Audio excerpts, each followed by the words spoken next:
तर काय म्हणता मित्रांनो, तुम्हाला तर माहिती आहे आपण गेल्या चॅलेंज आणि त्याच चॅलेंजचा आज आहे डे 8 आणि आजचे आपले फॉलोअर्स आहे 280. जर का तुम्हाला या चॅलेंज मध्ये सहभागी व्हायचं असेल तर घ्या मग गरीब माणसाला फॉलो करू. तर मित्रांनो, आज संध्याकाळी आलता भाऊ दिप्या आपल्या जवळ. दिप्या म्हणे चाल रे भाऊ बाजारात जाऊ आपण. मग काय भाऊ दिप्यान मी आलतो भाऊ बाजारात आलो. आपल्या गावचा भरेल होता आज बाजारात आलो ना. आपली फॅन फॉलोइंग भेटणार नाही असं होऊच शकत नाही. भेटले भाऊ आपल्या प्रेमाचे माणसं. आईले घेतला आपल्या ब्लॉक मध्ये. मग काय भाऊ आईले भेटून आलो. थोडं पुढे मग दीपक मागत होता त्याच्या आईले पैसे.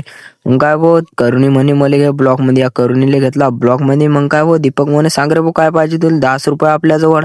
दीपकला म्हटलं सुरूफुल खाऊ घाल बुवा. मग काय भाऊ सुरूफुल आणि शेंगदाणे घेतले. सुरूफुल आणि शेंगदाणे खात येत होतो तितक्यात भेटले प्रेम भाऊला घेतला आपल्या ब्लॉक मध्ये. प्रेम भाऊला भेटून सुरूफुल खात चाललो होतो आपण घरी आलो. स्वराज भेटला भाऊ आपल्याला. स्वराज पहा मग काय अरे काय म्हणता मित्रांनो, आज तुझा भाऊ कुठे आला